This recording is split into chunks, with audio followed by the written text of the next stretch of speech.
जिन्हें मोह भी जीत न पाए, वे परिणति को पावन करते।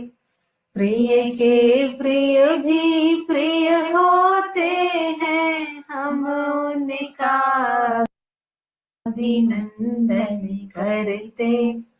जिस मंगल अभिराम भवन में शाश्वत सुख का अनुभव होता, वंदन उस चैतन्य राज को जो भव भव के दुख हर लेता।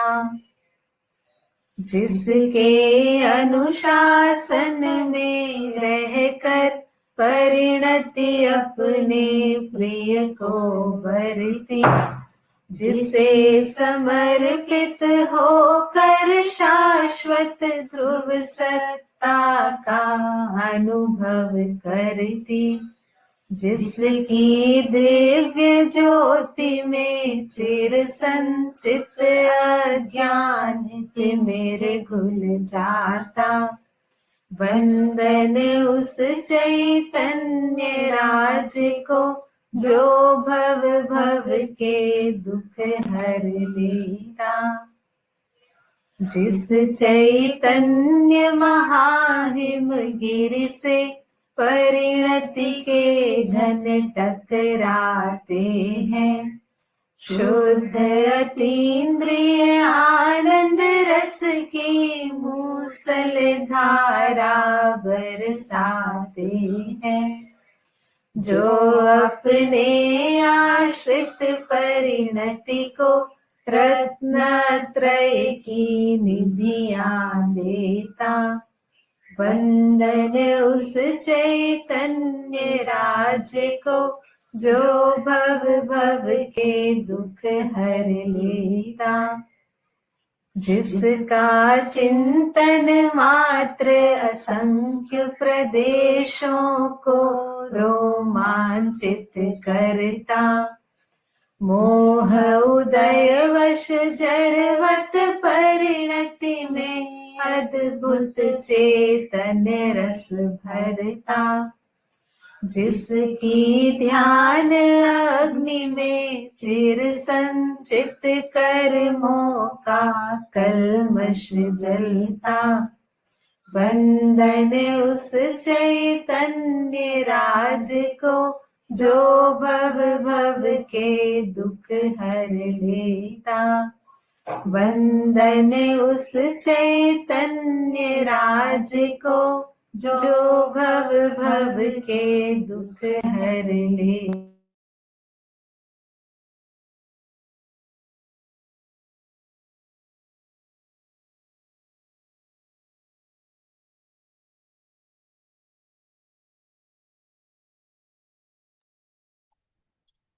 वंदन उस चैतन्य राज को जिसका चिंतन मात्र ही असंख्य प्रदेशों में रोमांच भर देता है। ऐसे आत्मा का चिंतन मनन ही जैन शासन के प्राप्त होने का फल है। इस भाव में यदि जैन शासन हमें मिला है, आत्मा के चिंतन मनन में ही हमारा यह नरभाव निकलना चाहिए। यही इसकी सार्थकता है। चैतन्य वंदना से आज का यह कार्यक्रम यहाँ से हम प्रारंभ करते हैं। कुंद कुंद आचार्य के नाम से बनाई गई यह समिति कुंद कुंद आचार्य के समान ही ज्ञान वर्धन में ही सदा संलग्न है। जिस प्रकार आचार्य कुंद कुंद ने अपने 90 से अधिक आयु को ज्ञान की आराधना में ही लगा करके हम सबको शिक्षा दी है, इस नर भाव को ज्ञान अभ्यास में ही लगाना चाहिए। इसी उद्देश्य से हम भी विभिन्न प्रश्नोत्तरी के माध्यम से इस प्रतियोगिता को आगे बढ़ा रहे हैं। धर्म के 10 लक्षण की प्रश्नोत्तरी को हम सब ने अत्यधिक ऐतिहासिक सफलता से पूर्ण किया है। उसके लिए आप सबको बधाई। निश्चित तौर पे आप सब जो जुड़े हैं, आप सब उन विशिष्ट लोगों में से हैं जिन्होंने धर्म के 10 लक्षण की प्रश्नोत्तरी तो स्वयं ने भरी ही है, और आपके माध्यम से भी बहुत लोगों ने इस प्रश्नोत्तरी को भरने में आप निमित्त बने, तो आपको भी बहुत बहुत साधुवाद, धन्यवाद। और अब ये नया लक्ष्य हम सबके सामने आ गया है, और पुरुषार्थ सिद्धि उपाय मूल आचार्य के खाली मारे ग्रंथ पर हम सभी खाओ तो यहाँ से प्रारंभ करने वाले हैं। मारू एकલું જ આવે બધાનું નથી દેખાતું એ લોકો નતું ચાલ और कृपया म्यूट कर लें सभी, किसी को कुछ बोलना होगा तो हैंड रेस करेंगे तो हम उनसे बुलवा लेंगे। पुरुषार्थ सिद्धि उपाय पर हम चर्चा हमें इस बार प्रारंभ करनी है। तो धर्म के 10 लक्षण में तो हमने आपसे कह दिया था कि आपको अध्ययन करना है, और अध्ययन करके उसके आधार पर आपको प्रश्नोत्तरी भरनी है।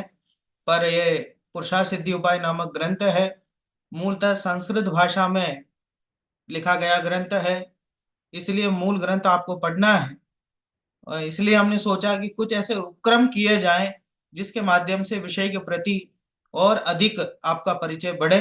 इस दृष्टि से हमने ये परिचर्चा को यहाँ से आयोजित किया है। और हम सबका परम सौभाग्य है कि डॉक्टर संजीव कुमार जी गोदा साहब का, जिनके नहीं होने पर भी, जिनके नाम से अत्यधिक प्रभावना अभी भी हो रही है, और अभी भी अनेकों लोग उनको यूट्यूब के माध्यम से सुन रहे हैं।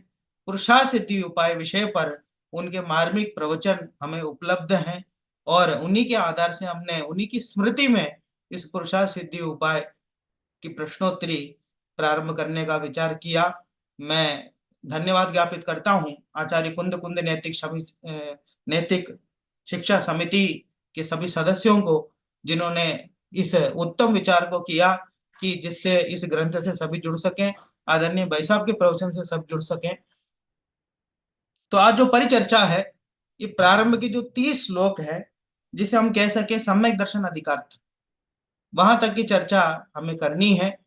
उसे करते हुए कि एक बार हम रिवीजन करेंगे, क्योंकि प्रवचन हमने ग्रुप के माध्यम से प्रतिदिन सुना है, और चूंकि हमें प्रश्नोत्तरी भरनी है। देखिए, एक तो ये होता है कि प्रश्नोत्तरी 4 विकल्प दिए गए हैं, तो 4 विकल्प में से एक विकल्प हम चुन लें, जो सही होगा सो होगा, नहीं होगा तो नहीं होगा। आनम तानम कछु न जानम सेठ वचनम प्रमाणम, कि साहब मैं तो कुछ नहीं जानता, ऐसे ही कोई सोच करके आनम तानम कछु न जानम किस्मत वचनम प्रमाणम, जो किस्मत कहे वैसे ही कर दें, तो उसका वो आप सही आनंद नहीं उठा पाते। वास्तव में शास्त्राभ्यास करना है, अध्ययन पूर्वक ही हमको इस कार्य को करना है, बारंबार सोचना है, बारंबार सोच करके ही इस पूरी प्रश्नोत्तरी को हमें भरना है। इस बात का आप सभी ध्यान रखें। जब तक अभ्यास अच्छे से नहीं होगा तो उसका लाभ हमें नहीं मिलेगा। आप सबने भाई साहब का प्रवचन सुना ही है, और हमने प्रवचन नाम नहीं रखा इसका, इसलिए परिचर्चा नाम रखा है। परिचर्चा का मतलब हम आपसे चर्चा करेंगे, और जितने लोग वीडियो खोल रहे हैं उनसे ही चर्चा करेंगे, उनसे ही पूछेंगे आपने क्या क्या पढ़ा, क्या क्या समझा। तो परिचर्चा में शामिल होने के लिए आपको वीडियो तो खोलना पड़ेगा, और आपसे हम सुनेंगे, समझेंगे, आपके माध्यम से आप अन्य को भी, सबको लाभ मिले, आपने क्या पढ़ा क्या नहीं पढ़ा है। चलिए, प्रारंभ के 30 श्लोकों पर हमें चर्चा करनी है। सर्वप्रथम मंगलाचरण करते हैं, हाथ जोड़ लीजिए। ओम नमः सिद्धेभ्यः, नमो अरहन्ताणं, नमो सिद्धाणं, नमो आयर्याणं, नमो वज्रायाणं, नमो लोये सौवसाहुणम्, तज्जयति परम ज्योति समम समस्तैरणंत पर्यायै, दर्पण तल युव सकला प्रतिफलति पदार्थ मालिका यत्र। सबसे पहले पुरुषार्थ सिद्धि उपाय के रचयिता आचार्य अमृतचंद्र देव है। ये आचार्य अमृतचंद्र वही हैं जिन्होंने समय सार की टीका लिखी, आत्मख्याति नामक टीका उन्होंने लिखी। और प्रवचन सार की भी उन्होंने टीका लिखी, तत्व प्रदीपिका। और पंचास्तिकाय की टीका लिखी है समय व्याख्या। ये 3 टीकाएं उन्होंने लिखी है। और पुरुषार्थ सिद्धि उपाय उनका स्वतंत्र ग्रंथ है, चरणानुयोग विधा का ये ग्रंथ है। 4 अनुयोग में से चरणानुयोग का ये ग्रंथ है। और इसकी जो रचयिता है इस ग्रंथ के, मैंने बताया आपको, आचार्य अमृतचंद्र है। और इसके टीकाकार पंडित टोडरमल जी। जिस प्रकार वो ऐसा कहते हैं ना, जैसे सोना हो और ऊपर से सुगंधित हो, उसी तरह है। एक तो अमृतचंद्र आचार्य है। अमृतचंद्र आचार्य की महिमा तो हम क्या कहें। टोडरमल जी ने रायसीपूर्ण चिट्ठी लिखी। रायसीपूर्ण चिट्ठी लिखते हुए उसमें उन्होंने लिखा कि अध्यात्म को अगर कहीं पढ़ना हो तो आत्मख्याति पढ़ना। ये नहीं लिखा समय सार पढ़ना। अध्यात्म कहीं अगर पढ़ना हो तो कहाँ पढ़ना, आत्मख्याति पढ़ना। माने उनकी दृष्टि में आत्मख्याति की कितनी महिमा थी अमृतचंद्र आचार्य की है। इसलिए टोडरमल जी ने लिखा अमृतचंद्र आचार्य को अध्यात्म के सबसे बड़े विशेषज्ञ। पर देखने वाली बात यह है, अध्यात्म के इतने बड़े विशेषज्ञ और चरणानुयोग का ग्रंथ उन्होंने लिखा है। पुरुषार्थ सिद्धि उपाय जो है वो चरणानुयोग विधा का ग्रंथ है। और टोडरमल जी ने उसकी टीका लिखी है। ये दोनों बातें बहुत ही इस ग्रंथ के प्रति हमारी महिमा को बढ़ाती हैं। आचार्य देव ने तो मूल श्लोकों में कमाल किया ही किया है, साथ ही साथ टोडरमल जी ने भी इसका भावार्थ करते हुए बहुत ही अच्छा कार्य किया है। आप देख लीजिए, सामान्य प्रश्न ऐसे भी बन सकते हैं, ग्रंथ के रचनाकार कौन है। कई बार लोग पूरा विषय रट लेते हैं और रचनाकार कौन है वो भूल जाते हैं। बहुत सामान्य लोग, हमारे बच्चे पढ़ाई करते हैं, टेस्ट की तैयारी करते हैं, तो उनसे प्रश्न पूछो तो प्रश्न का जवाब तो दे देते हैं। इस पाठ का लेखक कौन है ये पूछो कि भाई साहब वो तो नहीं पता। क्यों? कि भाई साहब पिछले वर्षों के पेपरों में पूछा नहीं गया है। तो बच्चे भी तैयारी क्या करते हैं, पिछले 2-4 वर्षों के पेपर देखते हैं, उसका पैटर्न देखते हैं, वैसे तैयारी करते हैं। अपना पेपर ऐसा नहीं है। अपना पेपर तो कैसे भी प्रश्न पूछा जा सकता है। तो ये लेखक का नाम भी हमें अच्छे से याद रखना चाहिए, क्योंकि उपकार किया आचार्यों ने हम पर। किस आचार्य ने क्या ग्रंथ लिखे हैं, किसकी क्या टीका लिखी है किसने, इस बारे में भी हमें ध्यान रखना चाहिए। और टोडरमल जी ने इसकी टीका लिखी है, इस बात का भी हमें ध्यान रखना चाहिए। और सबसे महत्वपूर्ण बात एक और ये है कि पुरुषार्थ सिद्धि उपाय का अपर नाम क्या है, दूसरा नाम क्या है। अब मैं ये आपसे पूछूंगा, ठीक है। लिखा हुआ ग्रंथ में भी लिखा हुआ है, ठीक है। आराधना जी ने हैंड रेस्ट किया है, इसका मतलब उनको आता है। उनके अलावा किसी और से पूछते हैं। हम्म, चलो साहब, चलिए आराधना जी से ही पूछ लेते हैं। हाँ साहब बोलिए। जय जैन भैया जी, पुरुषार्थ सिद्धि उपाय का दूसरा नाम अपन नाम है जिन रहस्य कोश, जिन प्रवचन रहस्य कोश। हाँ, जिन प्रवचन रहस्य कोश। प्रवचन रहस्य कोश। जी जी, जिन प्रवचन रहस्य कोश, बहुत अच्छा दिया उन्होंने, बहुत बढ़िया। हाँ, स्वाति जी का मैसेज भी आ गया, जिन प्रवचन रहस्य कोश, बहुत बढ़िया। अब आगे बढ़ते हैं।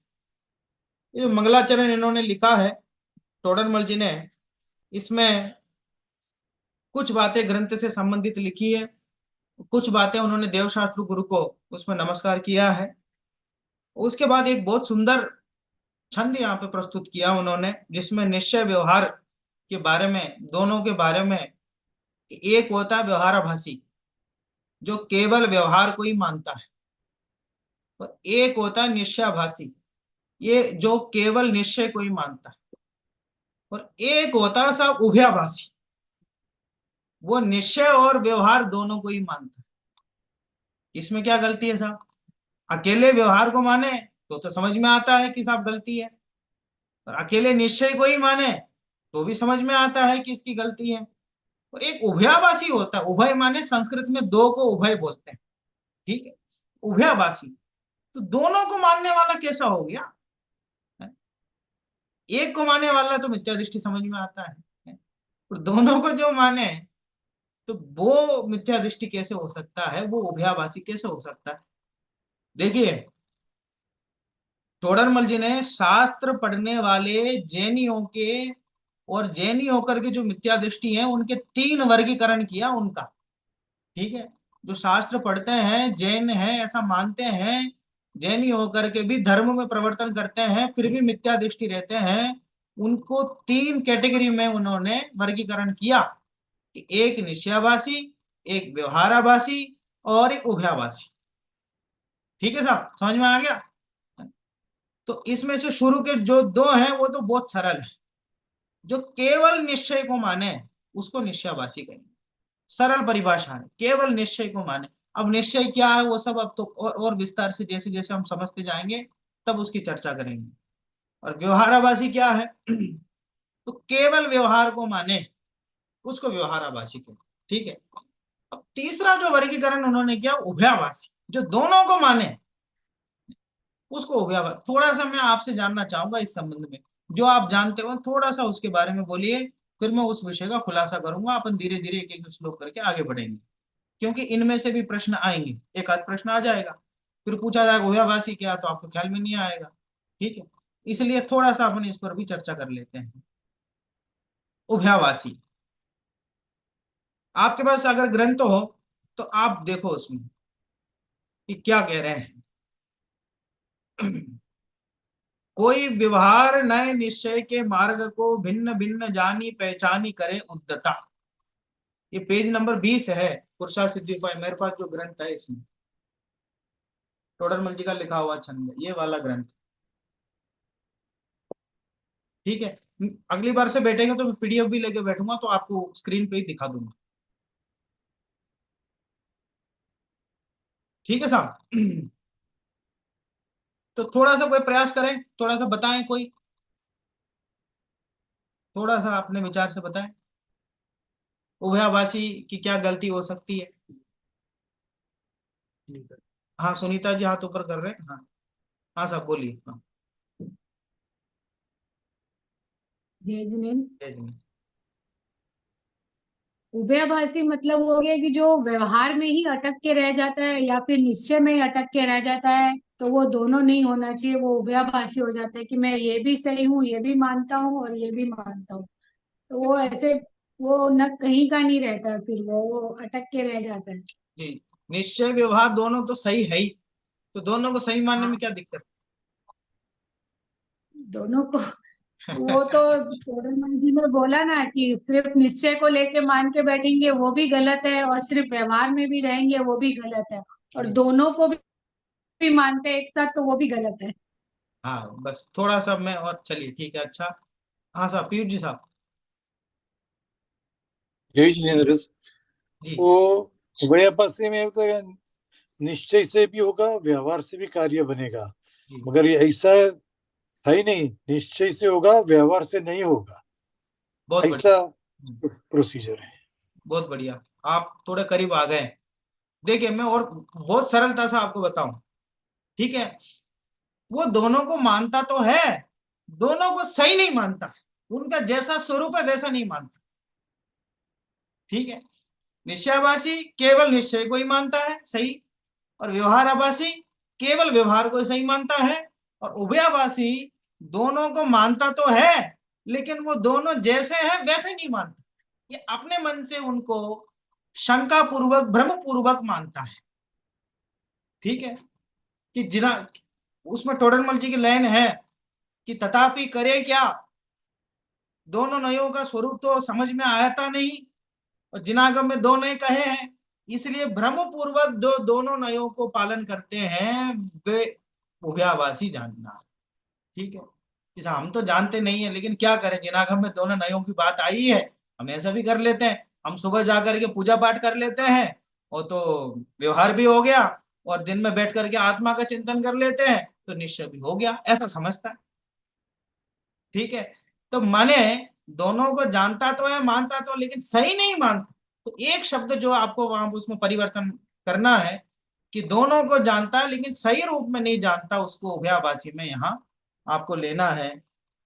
तो इस प्रकार 3 भाषियों की चर्चा इसमें इन्होंने की है, ये बहुत जरूरी है। अध्यात्म के साथ साथ चरणान योग का भी कहीं गौण नहीं हो जाए। आत्मा का चिंतन जरूरी है, आत्मा का अभ्यास जरूरी है, उसके साथ साथ परिणामों में उज्जवलता के लिए, चारित्र में उज्जवलता के लिए भूमिका के अनुसार चारित्र का धारण होना बहुत जरूरी है। बनारसी दास जी के जीवन में ऐसी गलती हो गई थी। जब उन्होंने समयसार पढ़ा, मैं तो आत्मा हूं, मैं तो सिद्ध हूं, तो एक कमरे में 2-4 दोस्तों के साथ वे जाकर के सारे कपड़े उतार देते थे और नग्न हो जाते थे। कहते थे मैं तो सिद्ध हूं, मुनि हूं, राग से रहित हूं। ठीक है, तो मैं राग से रहित जो द्रव्य स्वभाव से हूं, द्रव्य से हूं, स्वभाव से हूं, पर्याय में अभी है गंदगी, विकार है। ठीक है, तो दोनों बातों को स्वीकार पूर्वक कहाँ किस बात को कैसे लागू करना है, उसको सही सही समझने का नाम निश्चय व्यवहार का पालन है, और दोनों को भ्रम पूर्वक पालने का नाम उभयाभासी।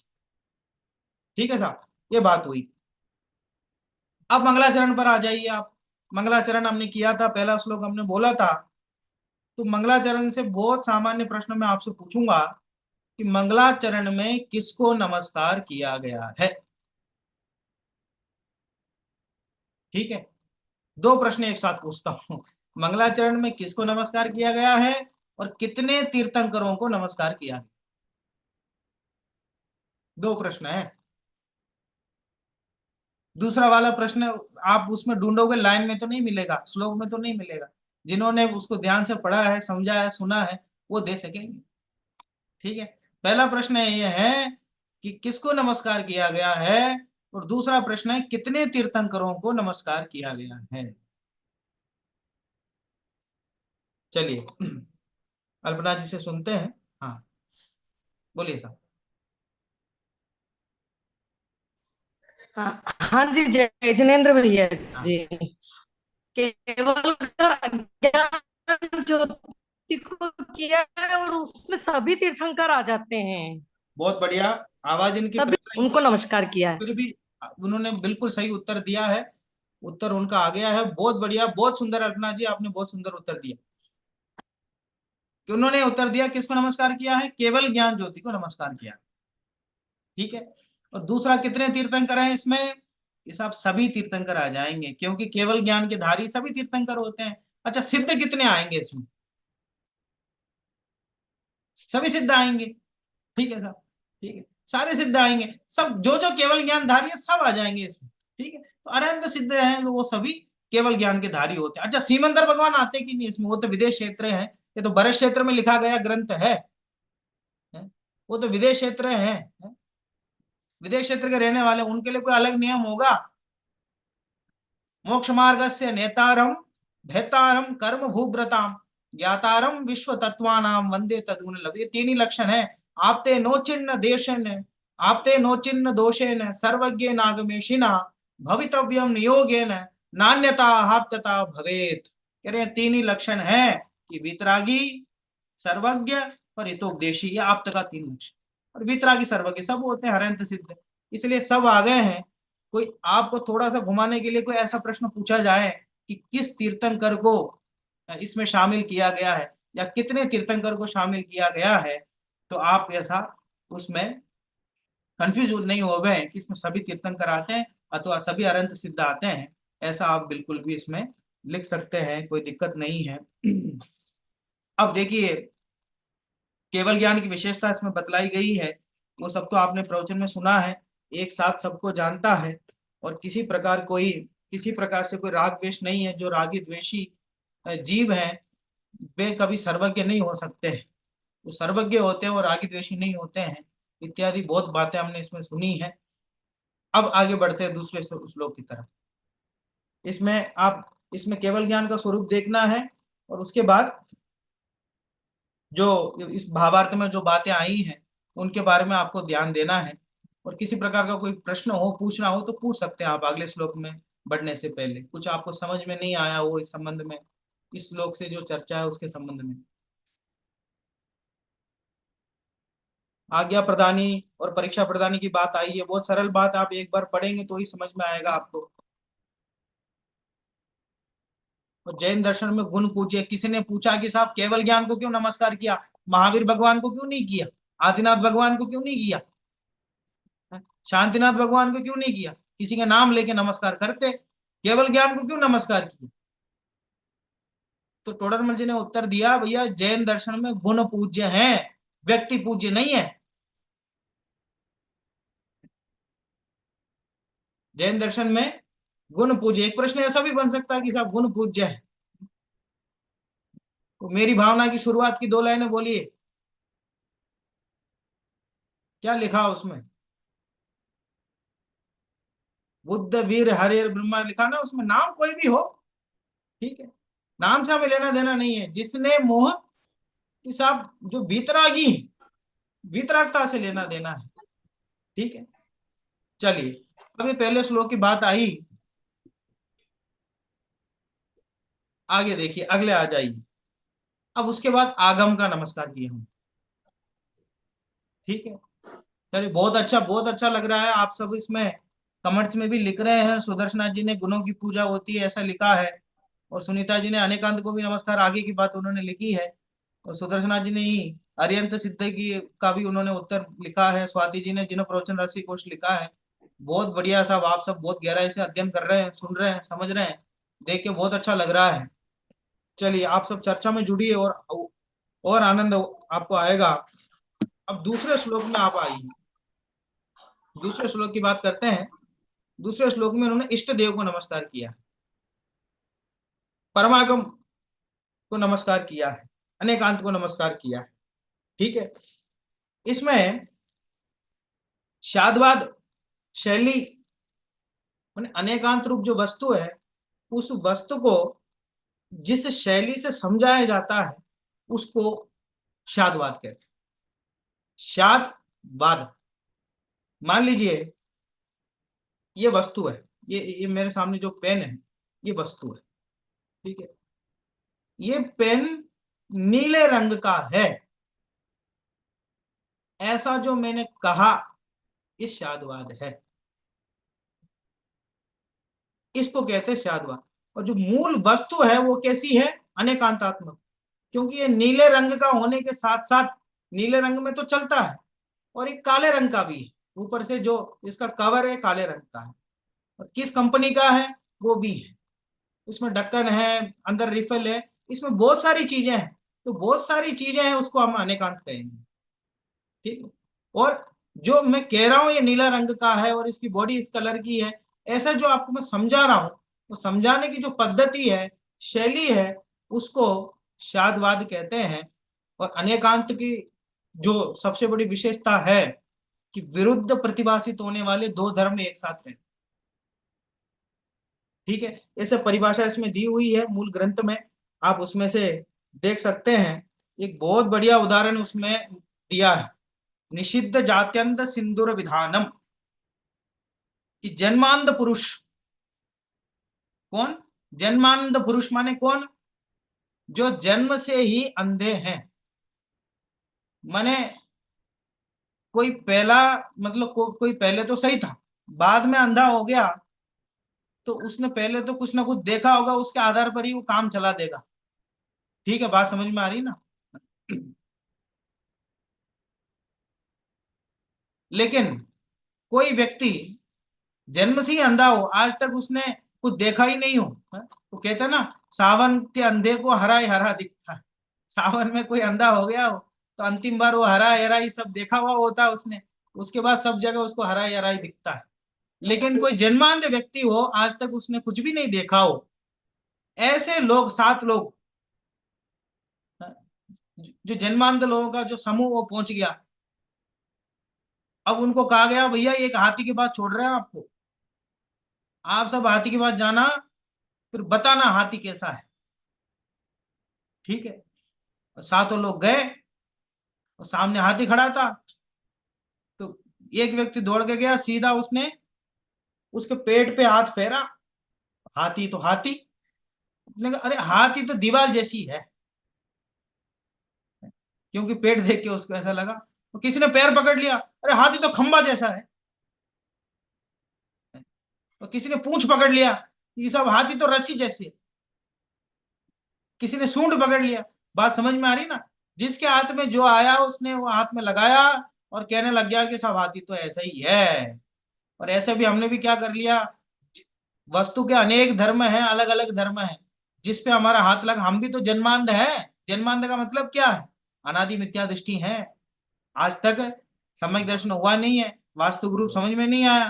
तो जो समझ में आया, जैसा समझ में आया, हमें लगा कि अरे ये जीव तो है ना, ये तो मनुष्य है, इसने मनुष्य के रूप में ही देखा है इसको, तो इसने क्या समझ लिया जीव को, तो मनुष्य है, 2 आंख वाला है, 2 कान वाला है, नाक वाला, ऐसे समझ लिया इसने जीव को। लेकिन जीव ऐसा नहीं है।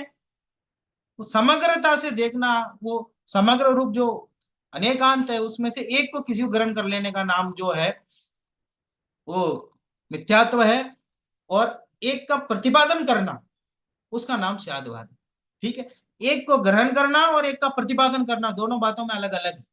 ठीक है, कि साहब पेन नीला ही है, इसका कोई दूसरा रूप ही नहीं है, ऐसा ग्रहण कर लेने का नाम मिथ्यात्व है। कि लेकिन कि साहब ये पेन नीला कलर वाला है, नीले रूप में चलता है।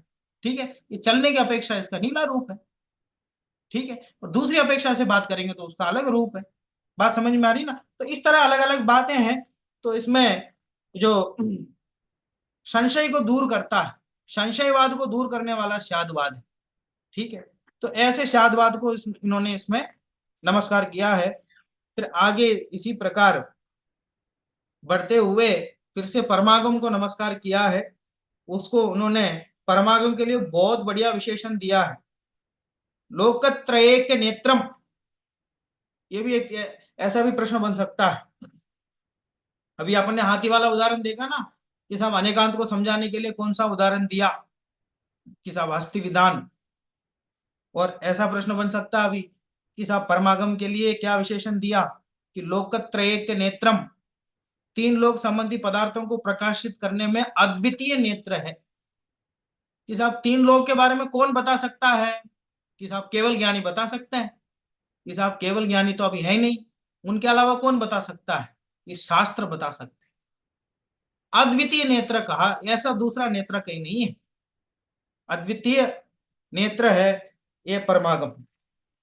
टोडरमल जी ने तो लिखा शास्त्राभ्यास के लाभ लिखते हुए, स्थूल अल्प ज्ञान होने पर भी 3 लोक संबंधी चराचर पदार्थों का ज्ञान होता है।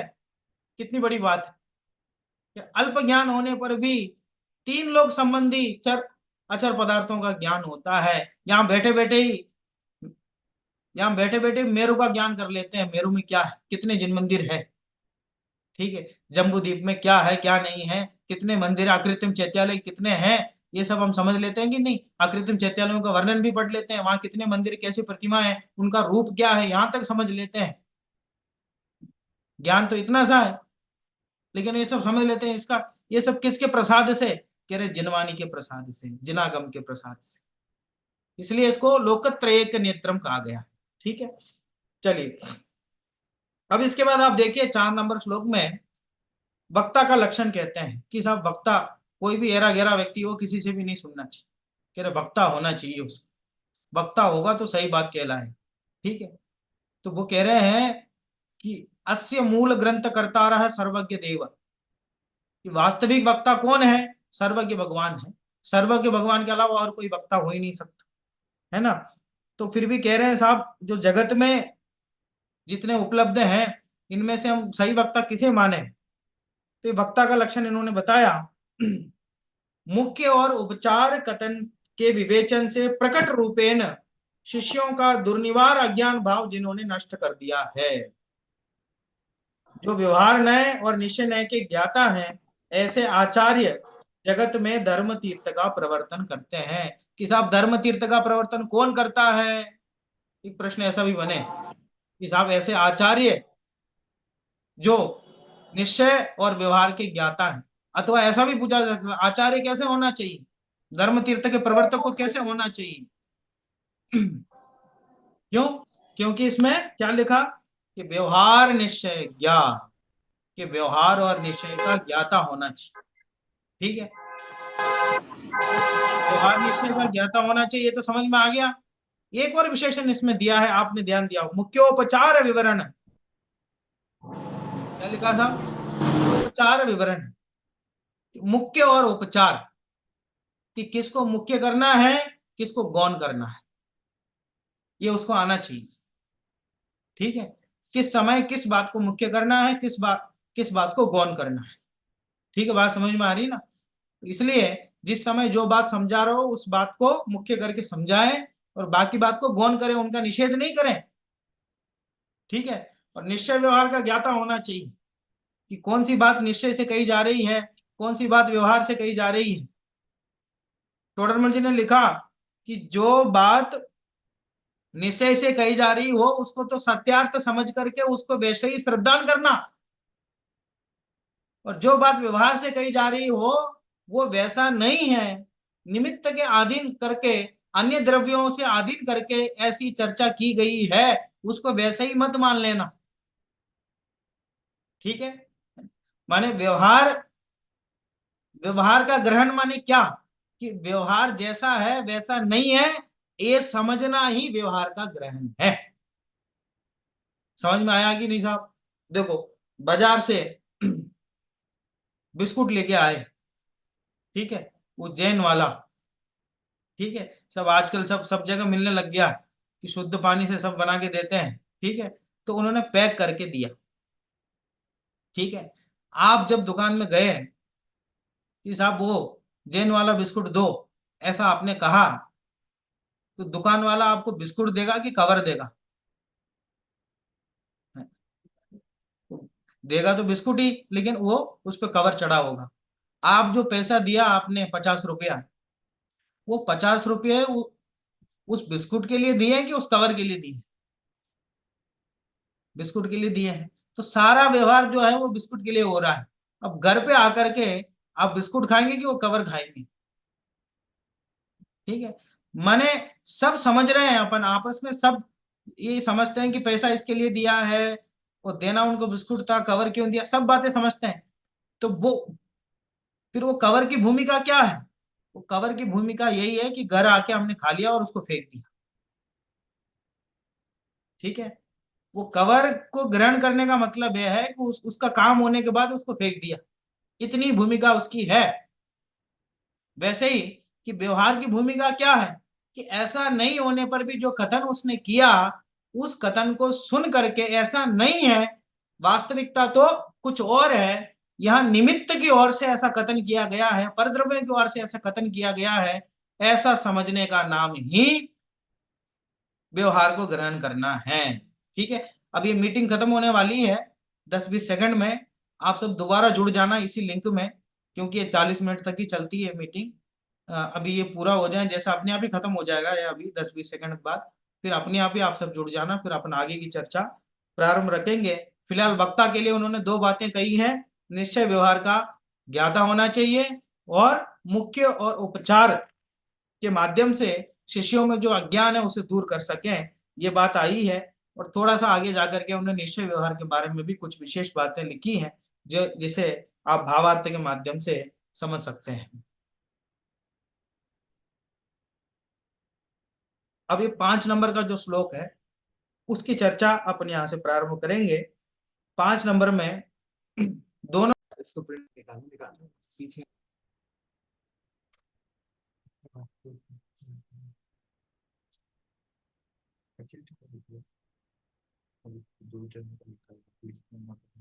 कौन और कौन प्रमोद जी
सभी को जय जिनेन्द्र पुनः।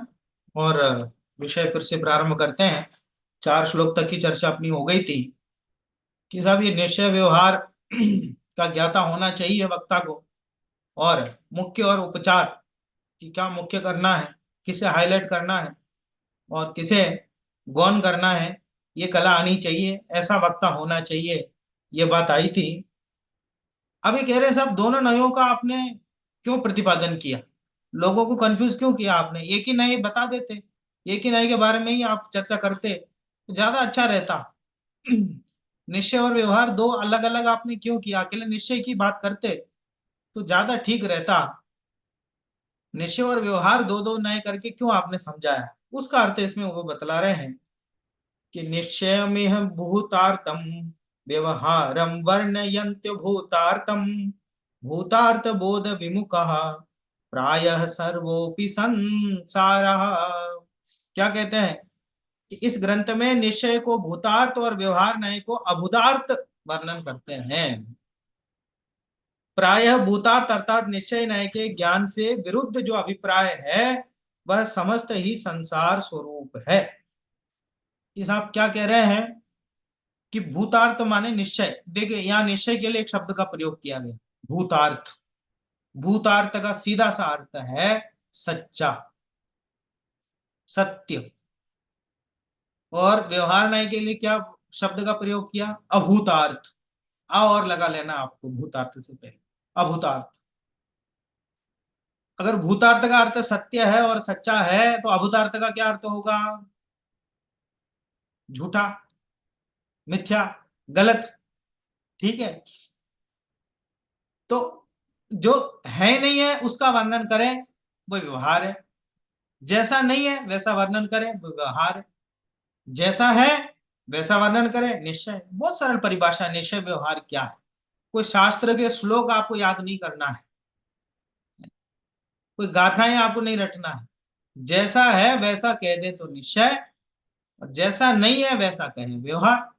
इतनी बात वो कह रहे हैं कि साहब व्यवहार कहा ही क्यों आपने, व्यवहार की जरूरत क्यों पड़ी। कह रहे हैं कि ना निश्चय को समझाने के लिए व्यवहार की जरूरत पड़ी। कि साहब वो बिस्कुट के ऊपर वो कवर की जरूरत ही क्या है, हमें तो बिस्कुट खाना है, पैसा दे रहे हैं बिस्कुट के लिए, घर ला रहे हैं बिस्कुट को, घर ला करके बिस्कुट को ही खाएंगे, तो फिर वो कवर की जरूरत ही क्या है।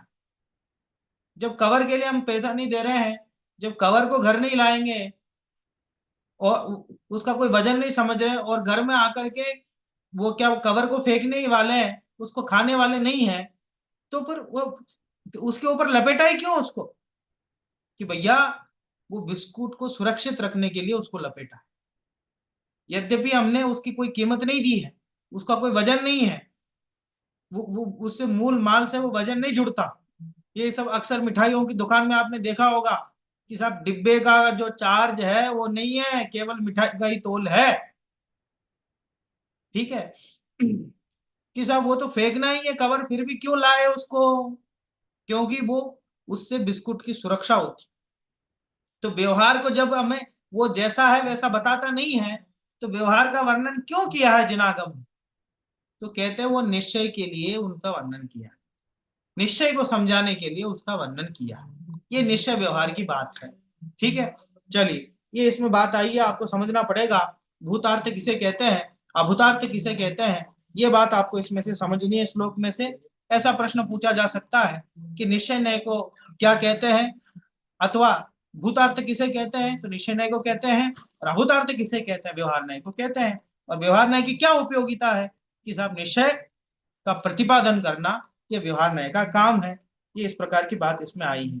आगे बढ़ते हैं 6वें श्लोक की तरफ। अब फिर से वही बात आ रही है उसमें कि साहब व्यवहार का उपदेश ही क्यों दिया। ठीक है, और केवल व्यवहार को ही जो ग्रहण कर लेते हैं उनके लिए बहुत कठोर वचन कहा है इसमें। अभूतस्य बोधनार्थम मुनीश्वरा देशयन्त्य भूतार्थम व्यवहारमेव केवलम अवैति यस्य तस्य देशना नास्ति। कह रहे हैं निश्चय को समझाने के लिए व्यवहार का उपदेश दिया। ठीक है, और अबुध, अबुध माने जो अज्ञानी है, ठीक है, जो बालक है उससे कहोगे कि जा बेटा बिस्कुट लिया, ठीक है, तो फिर वो क्या करेगा, अकेला बिस्कुट ले आएगा। उसको बोलो बिस्कुट का पैकेट ले आ, तो वो बिस्कुट का पैकेट लेके आएगा। उसको लाने का तो बोला जा रहा है, क्या लाना है, बिस्कुट का पैकेट लेके आ, लेकिन वो बच्चा अकेले पैकेट थोड़ी लाएगा। हाँ? उससे कहीं पड़ा हो नीचे कचरे में कहीं पैकेट, वो पैकेट पड़ा हो, वो पैकेट थोड़ी अकेले लेके आएगा। वो मैंने वो बिस्कुट का पैकेट माने वो समझता है कि जिसमें बिस्कुट रखा हुआ है वो बंद है वैसे। तो वो बिस्कुट के पैकेट के माध्यम से क्या समझाया, क्या लाना है कि साहब वो बिस्कुट लाना है, ठीक है। कोई बच्चा वास्तव में अगर चले जाए और अकेला जो उसका रेफर है वही लेके आए तो फिर उसकी पिटाई होगी। बात समझ में आ रही ना। तो व्यवहार का उपदेश किस लिए दिया, कि निश्चय को समझाने के लिए दिया। कोई व्यवहार को ही सच्चा मान ले, ठीक है। आपके घर आऊं साहब, मधु जी साहब आपके घर आऊं, आप तो कहेंगे आइए आइए पंडित जी, इसे अपना ही घर समझना, ठीक है। आपके घर आए, आपका इतना वात्सल्य है, आप स्मारक आते तो हम वात्सल्य दिखाते, आपके घर आएंगे तो आप वात्सल्य दिखाओगे। वात्सल्य के अतिरेक में आपने ऐसा कह दिया कि इसे अपना ही घर समझना।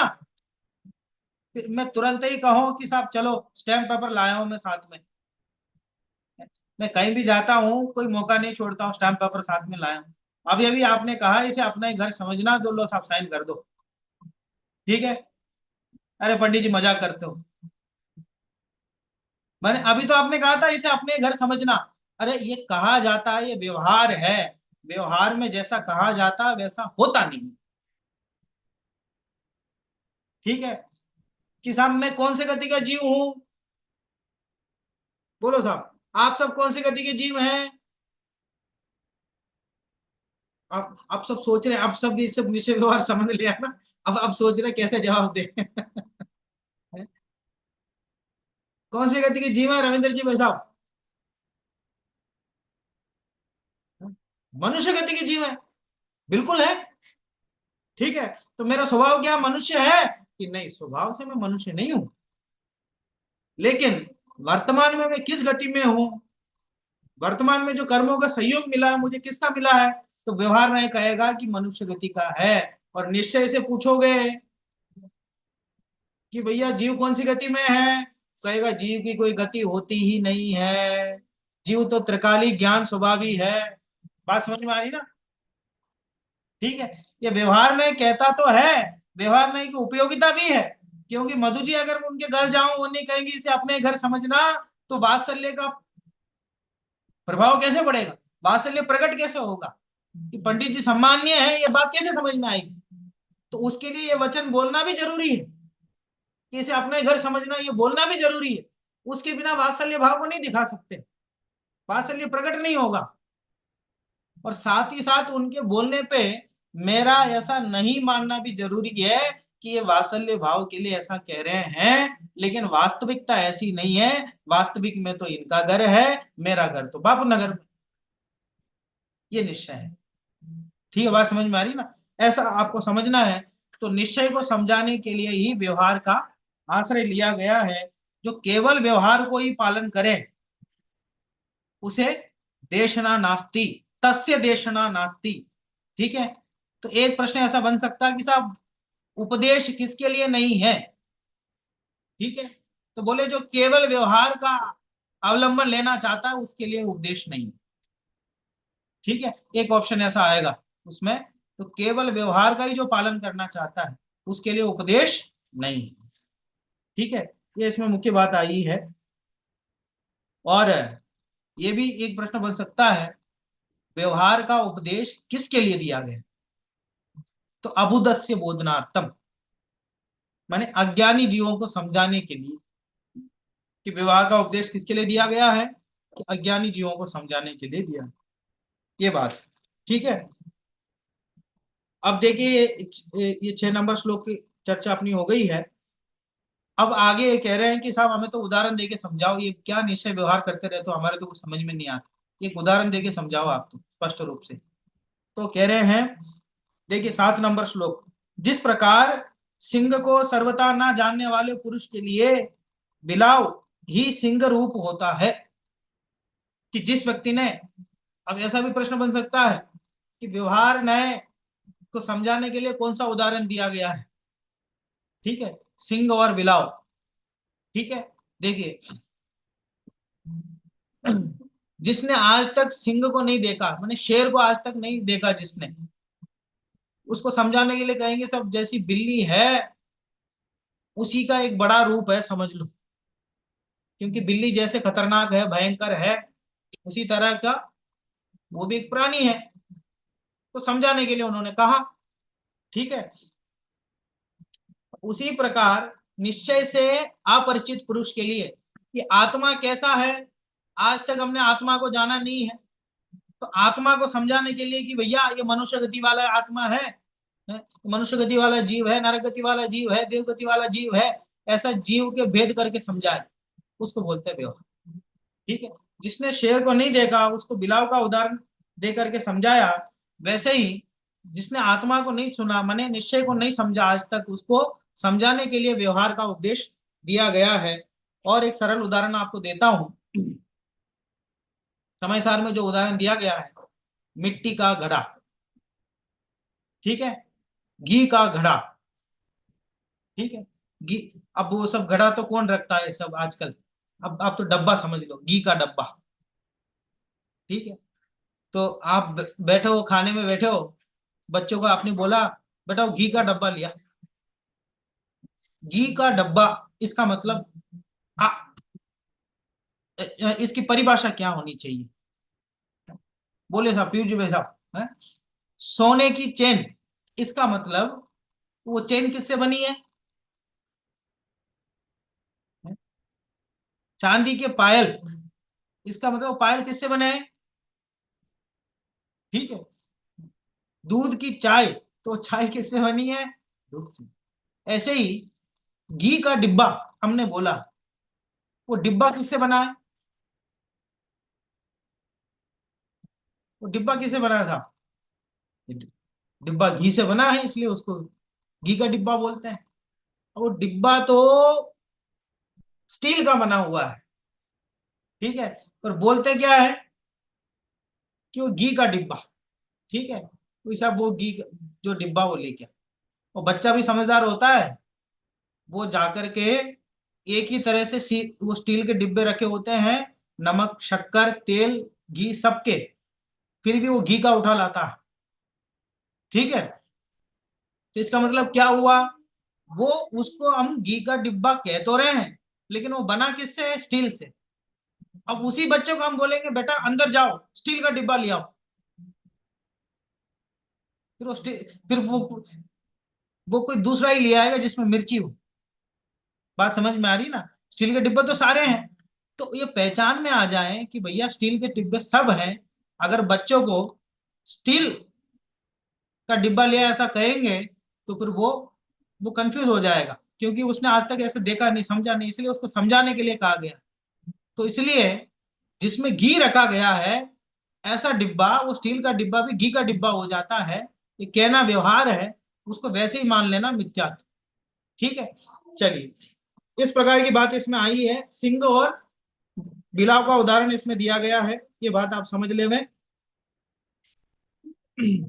अब आगे देखिए 8 नंबर श्लोक में, जो जीव व्यवहार ने और निश्चय ने को वस्तु स्वरूप से यथार्थ से जानकर मध्यस्थ होता है, अर्थात निश्चय न्याय और व्यवहार न्याय के पक्षपात से रहित होता है, वह ही शिष्य उपदेश का संपूर्ण फल प्राप्त करता है। कि साहब उपदेश का संपूर्ण फल कौन प्राप्त करता है? जो निश्चय और व्यवहार न्याय में मध्यस्थ रहता है, माने जो बराबर समझता है, कि जो व्यवहार का कथन को उसको बराबर समझता है और निश्चय कथन को बराबर समझता है। कि वो घी का घड़ा, माने जिसमें घी रखा गया है ऐसा घड़ा है, वो होता तो मिट्टी का घड़ा है। ठीक है, किसी दिन वो क्या बोलते, घी खत्म हो जाए उस घड़े में से, फिर वो घड़े को ही तोड़ने लगे, बोले क्यों? कि घी निकालना है, घी खत्म हो गया, क्योंकि घी का घड़ा है, उसको तोड़ने से और घी निकलेगा, तो भैया तो उसको तोड़ोगे तो मिट्टी निकलेगी इसमें से। ठीक है, इसलिए जो व्यवहार को व्यवहार जानता है और निश्चय को निश्चय जानता है।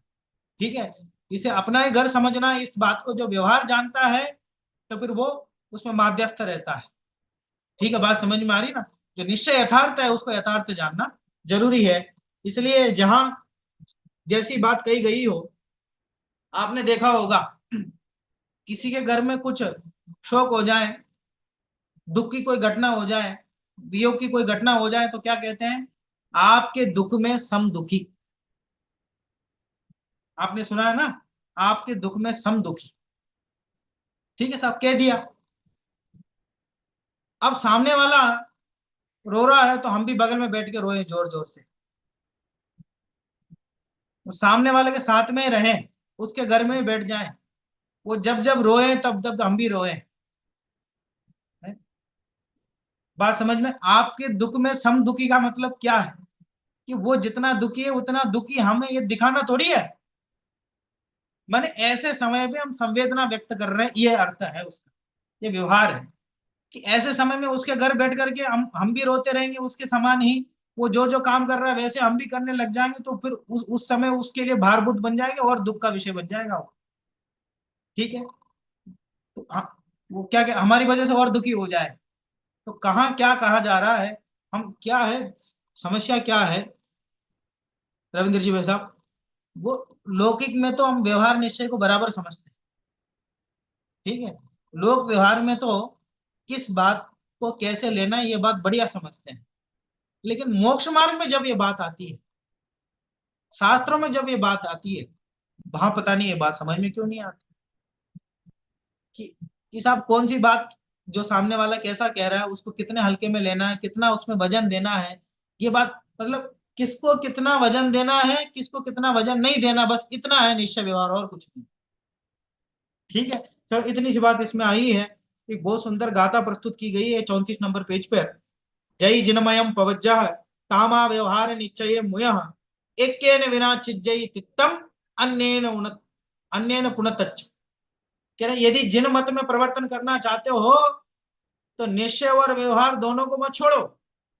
एक के बिना तीर्थ का लोप हो जाएगा और एक के बिना तत्व का लोप हो जाएगा। एक प्रश्न ऐसा भी बन सकता है, किसके बिना तीर्थ का लोप होगा, किसके बिना तत्व का लोप होगा? ठीक है? तो व्यवहार के बिना तीर्थ का लोप होगा और निश्चय के बिना तत्व का लोप होगा। ठीक है? इस तरह भी प्रश्न पूछा जा सकता है। तो इस प्रकार उन्होंने प्रस्तावना में जितने श्लोक आए हैं, 8 श्लोक, इनकी चर्चा हमने की है। मुख्य रूप से इसमें मंगलाचरण उन्होंने किया है। टोडरमल जी का मंगलाचरण भी हमने देखा, फिर आचार्य देव का मंगलाचरण भी देखा, जिसमें केवल ज्ञान ज्योति और आगम का वर्णन किया गया। फिर वक्ता का लक्षण उन्होंने बताया। फिर निश्चय व्यवहार के माध्यम से वक्ता को कैसे होना चाहिए और निश्चय व्यवहार को कैसे हमें समझना चाहिए, इत्यादि बातों पर अपनी चर्चा 9 नंबर श्लोक तक हुई है। यद्यपि चर्चा तो हमें 30 नंबर श्लोक तक करनी थी। ठीक है? पर वो यूट्यूब पर इसको हम अपलोड करेंगे आज, अभी मतलब रिकॉर्ड हो रहा है, उसको अपलोड करेंगे। किसी का प्रश्न आया है इसलिए कह रहा हूँ। हाँ, अभी आज तक जो अपने 9 श्लोक तक जो चर्चा हुई है, एक बार आप देख लीजिए, कोई प्रश्न हो तो कीजिए। फिर अपन चर्चा को समाप्त करेंगे, आपसे कुछ सुनेंगे, समझेंगे आपको कैसा क्या लगा, कैसा क्या समझ में आ रहा है। और कोई विशेष बात हो आपकी तो आप उसको भी कह सकते हैं। कुछ प्रश्न आपको ऐसा लग रहा हो, कुछ समझ में नहीं आ रहा हो, और कोई इस प्रकार का कोई संदेह हो तो आप पूछ सकते हैं। बोलिए सुनीता जी, बोलिए। आपने बोला कि व्यवहार की सुरक्षा, निश्चय की सुरक्षा के लिए व्यवहार को उसका कवर किया जाता है, मतलब तो निश्चय को सुरक्षा की क्या जरूरत है? व्यवहार की निश्चय को सुरक्षा की जरूरत क्या है? नहीं, सुरक्षा नहीं है, वो दुकान वाले से हम तक पहुंचाने के लिए उसकी जरूरत है। मैंने मतलब सुरक्षा का अर्थ आप ऐसा समझना वहां पे, कि दुकान वाला अगर उसको खुला ही रखेगा तो फिर उसमें सब मक्खी वगैरह बैठेंगे, कीड़े वगैरह बैठेंगे, तो वो उससे सुरक्षित करके वो दुकान वाले से लेके हम तक पहुंचाने का काम जो है व्यवहार करता है। वैसे हम संसार में बैठे हैं तो संसार से लेकर के मोक्ष तक पहुंचाने का जो काम है वो व्यवहार कर रहा है, आत्मा तक पहुंचाने का जो काम है व्यवहार कर रहा है, ऐसा समझिए आप। जी। अच्छा, ठीक। और कोई साहब कुछ?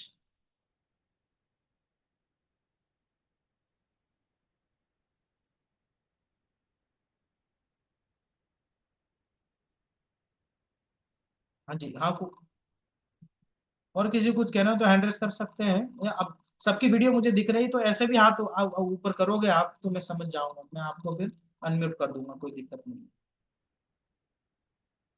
यूट्यूब का प्रश्न फिर से आ रहा है, यूट्यूब पर हम अपलोड करेंगे साहब, अभी यहाँ रिकॉर्डिंग हो रहा है, रिकॉर्डिंग लेकर के यूट्यूब पर अपलोड करेंगे। हाँ हाँ सुनीता जी बोलिए।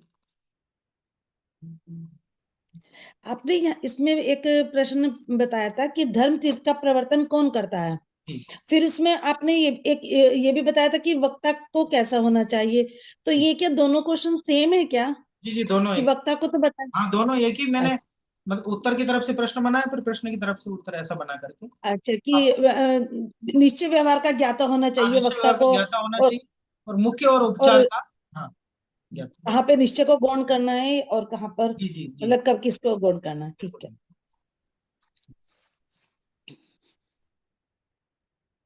चलिए बहुत बहुत धन्यवाद, आप सब जुड़े। नवीन जी वैसा कुछ कहना है आपको? हाँ निहिता जी कुछ कह रहे हैं, हाँ बोलिए। भैया जी जब आप इसे यूट्यूब पर अपलोड कर दें तो इसकी लिंक प्लीज ग्रुप में डाल दीजिएगा। जरूर जरूर जरूर जरूर साहब, मैं इसको मैं लिंक डाल दूंगा। आज तो अपन ने फिर भी थोड़ा ज्यादा गहराई से चर्चा आपने कर लिया, आपने तो प्रवचन सुना है सब, आपको विषय क्लियर है, फिर भी थोड़ी पहली कक्षा होने से आपने गहराई से कर लिया। अब आगामी जो अपनी परिचर्चा बैठेगी उसमें अपन जल्दी जल्दी श्लोक और प्रश्न क्या क्या इसमें हो सकते हैं उन्हीं पर ही चर्चा करें, क्या क्या प्रश्न इसमें आ सकते हैं उन्हीं पर अपन ज्यादा चर्चा करेंगे, तो हमें आसानी रहेगी। जी पीडीएफ मांग रहे हैं, ग्रंथ की पीडीएफ आपको ग्रुप में उपलब्ध करा देंगे, ग्रुप में भेज देंगे। नवीन जी वैसा कुछ कहना चाहेंगे आप?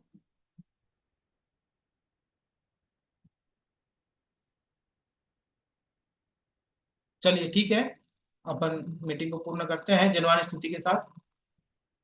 निज निधि निज में बताई यह अनंत उपकार है, उसके लिए जिनवाणी माँ को वंदना शत बार है, वंदना शत बार है। नौवन